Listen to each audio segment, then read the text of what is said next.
来继续来看前总统蔡英文到澳洲访问，先到捷克的布拉格发表演讲。即摆人已经到法国的巴黎。蔡前总统讲会继续深化甲法国伙伴的关系。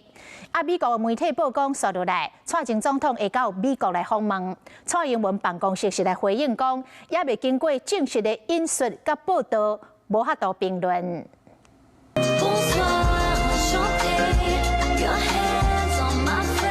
前总统蔡英文昨去到法国的巴黎，在法国朋友的陪同之下，前往乐浦宫。欢喜甲幕僚伫博物馆进前做会翕相，葡文就写讲，今仔日我将要前往乐浦宫，嘛将会和法国的好朋友见面交流，继续传达台湾对民主自由甲人权的信念，深化甲法国的伙伴关系。 蔡前总统若走访捷克、比利时、甲法国等等的出名景点，阁有可能会前往美国。美国政治新闻网站报道，即摆当日访问澳洲的台湾前总统蔡英文，将会伫几礼拜内访问美国。那蔡英文经伫咧美国11月初5投票日进前到位，可能会加做政治焦点。共和党甲民主党两党的议员将会小做和蔡英文互动，来展现强硬对抗中国的形象。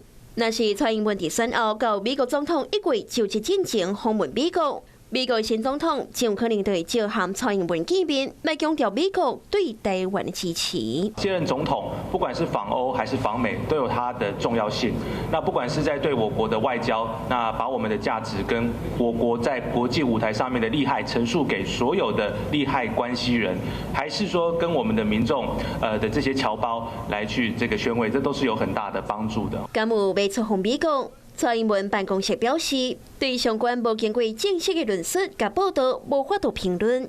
同时强调，对来自各国的邀访，未来将会以整体规划安排出访，而且伫适当的时间对外来说明。